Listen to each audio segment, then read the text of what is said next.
Hello. Right, I'm Andy Warner. I'm the Global Service Segment Lead for Utilities at Hitachi Energy, and today I'm here to talk to you about how IoT and digitalized substations can help optimize your maintenance at a nuclear power station.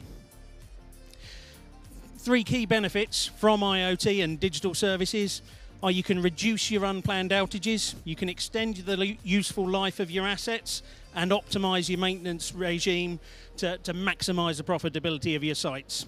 That's what I'm going to cover off today. And that's going to go through the problem with traditional maintenance regimes that we all follow at the moment, how digital solutions can reduce your downtime, going to talk about digital monitoring of equipment, going to talk about cybersecurity considerations, because that's a big thing, especially in nuclear, RCM and condition-based maintenance, and then remote support. So the problem with traditional time-based maintenance. I looked at some studies about this before I put the presentation together, and a lot of the studies said about 50% of the costs for maintenance were planned maintenance and about 50% was unplanned. So what I did was I looked at a bunch of the customers that I actually look after at Hitachi and what their spend was in 2024. And I took 12 customers. Now, they weren't all nuclear customers. They were a mix of generation customers. And they ranged from 100 megawatts up to just over a gigawatt. And I was going to strip it out for this presentation to just have the nuclear ones and the large ones.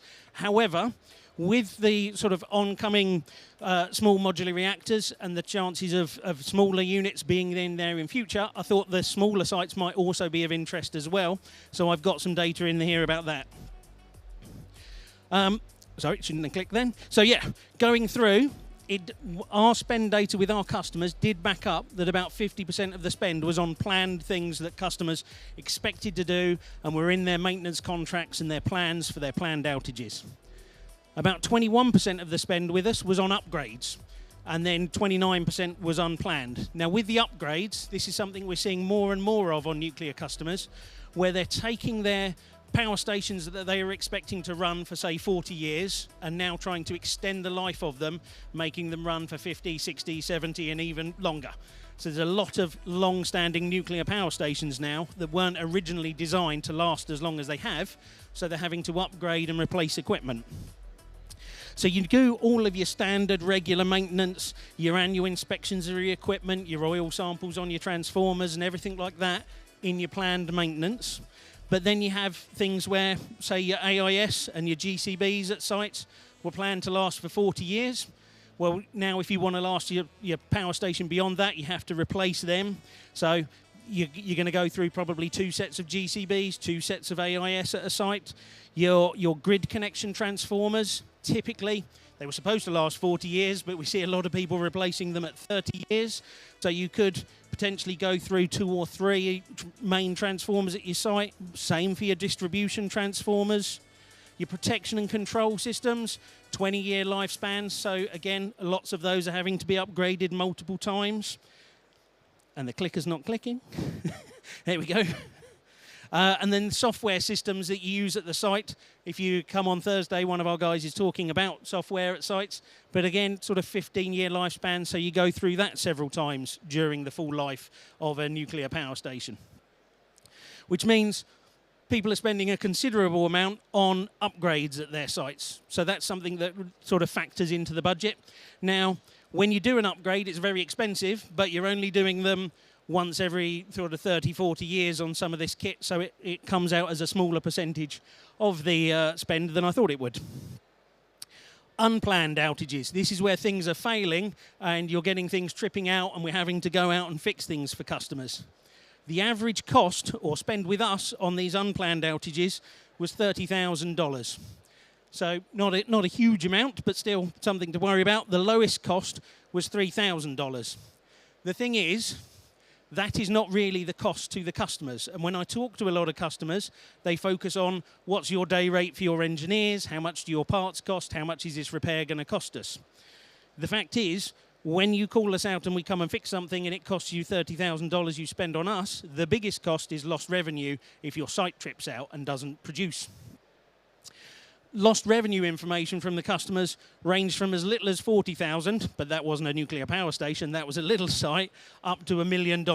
That was a nuclear power station.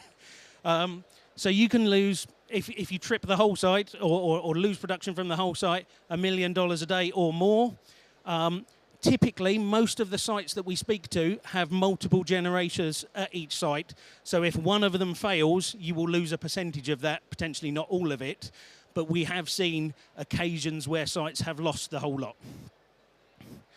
And also their outage periods can last from a day up to a month, depending on what's got to be done, what the works are. If you're losing $1 million a day and you lose that for a month, that's a considerable amount of money.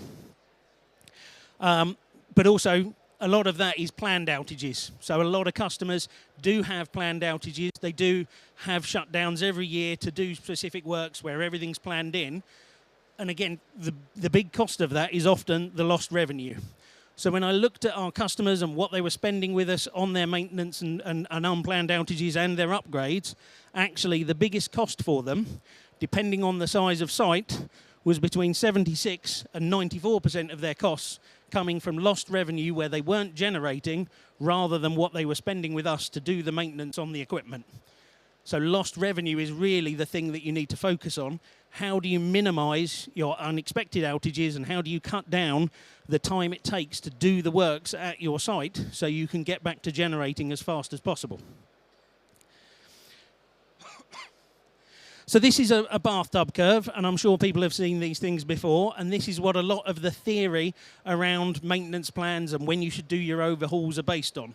So when you have your equipment in your substation, it often suffers from a higher failure rate when the thing first goes in. You get initial problems. There might be manufacturing defects. It might not have been installed correctly, might not have been spec'd quite right, and there's some snagging. So you get a higher risk when equipment is first put in.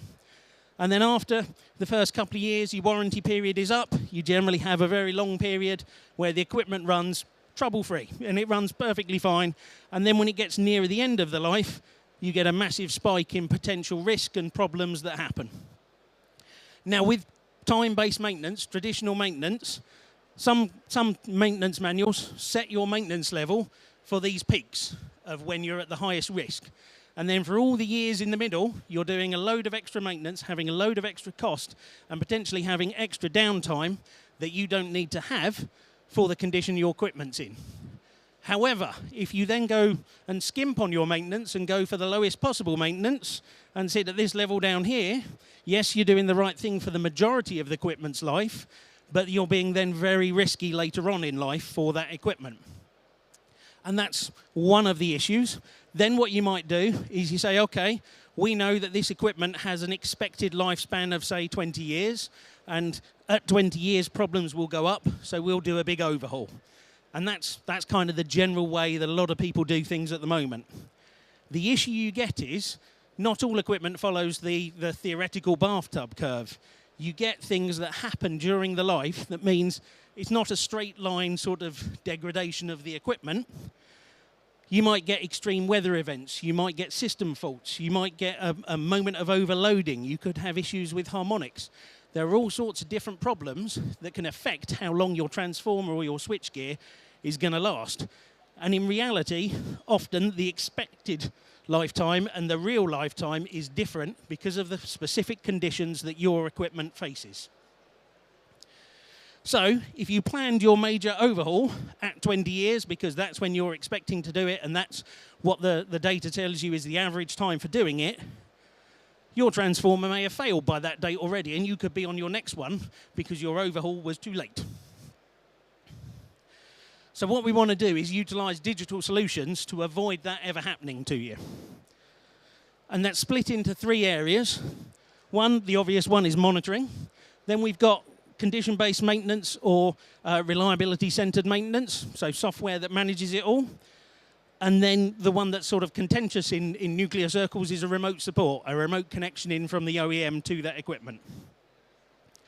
So with the transformer monitoring, and the same with GIS and every other sort of monitoring, the key is looking at the condition of the equipment, getting a real-time assessment of the condition of the equipment, and using that to dictate your maintenance.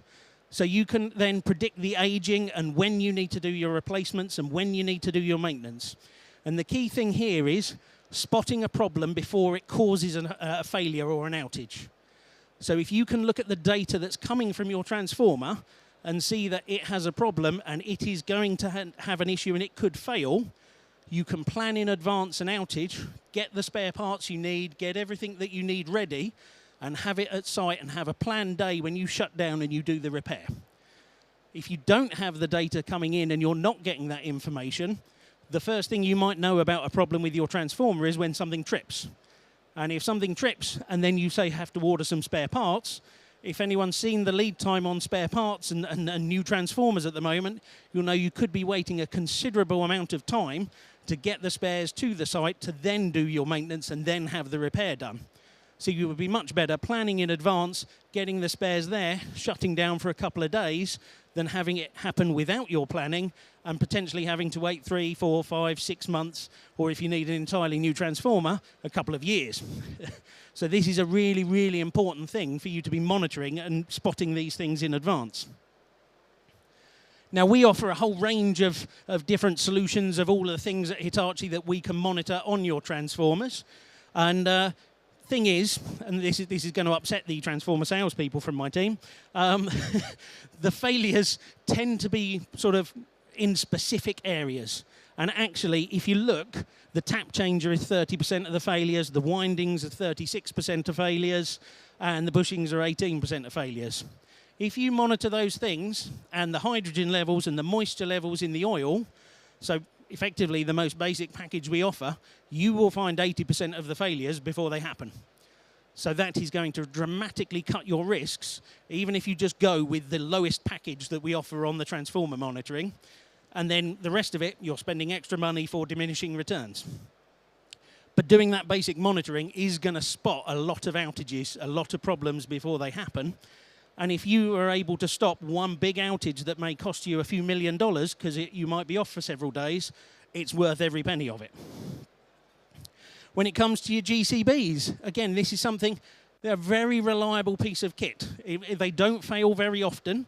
The problem is when they do fail, it is a single point of failure for that generator and it is off and can be off for some time, and major works on GCBs take a lot of time.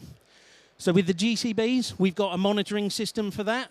You can monitor all of the key features on it, and it has a couple of benefits. Same as with the transformers where you can spot failures before they happen, but also it's about planning when you do your overhauls. Because with GCBs, you would be doing an overhaul every 10,000 operations or 10 or 20 years, depending on the model. But if it's sort of failing early, if it's got additional problems early, knowing about them in advance is really important. Now, one way of finding out about them in advance is testing, which is what everybody does at the moment. But your tests mean you have to switch it off to test it, which means you are having an outage period that you may not need to have. If you have the monitoring on there in real time, you can see in real time when there's a problem without having an outage, saving you from shutting down when you don't need to. And with that, again, 80% of the failures are minor failures on GCBs. They're easy things to fix. It is the outage time that's going to be the expensive bit, not the fix. 19% of them are catastrophic and terrible, and that's going to be expensive anyway. And yeah, when you look at the failures, again, like the transformers, they tend to congregate in specific areas. So there are specific things that you want to watch because they're the high-risk things, and other things not so important to watch, so you can select what you monitor. And we have the same for GIS. You can monitor all, sort of look for SF6 leaks, look for moisture in the SF6. All sorts of problems with the mechanism, again, can come up from monitoring the equipment.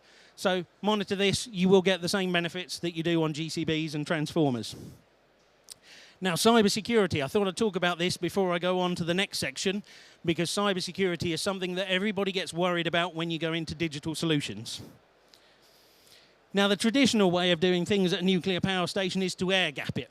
So basically have it as an island, have it so there's no connection to the outside world whatsoever on anything connected to your critical assets. That's the safest way of doing it. You've got network segregation from your outside connections. You could also use what they call data diodes, which is effectively just having a one-way flow. So the information can come out of the site for the monitoring, but the only thing, if anyone was to ever hack it, the only thing they could do is see the temperature of your transformer, which is not a major risk for you. No one's going to be able to do much by knowing what's the temperature of your transformer or what voltage is going through it or something like that. They can't control it. And then you've got virtual private networks, you've got other IT security processes, and then you have the decision, when we talk about the software in a little while, do you go cloud-based or do you go on-site? And what we find from the nuclear customers is most of the time, if they use the software, they want to have it on a server on their own site, segregated from the internet. However, we're thinking this might change with SMRs. Because with the smaller SMR sites, we're expecting there to be less staff on site, less technical experts on site, and you might then find that you want to go for a cloud-based solution, in which case then you need to be looking at lots more cybersecurity than you would have traditionally done if you'd have been going for an air-gapped network that wasn't connected to the internet. But remember, when you do this, there have been a whole string of cybersecurity incidents and attacks. All of the ones listed on here are wind farms, because the difference with wind farms are lots of them are connected to the internet, lots of them have got remote connections, because if you've got an offshore wind farm, there aren't actually people there, so you do have to have some sort of digital connection to it. But it's becoming a really, really worrying thing where cybersecurity could be a major issue for energy networks.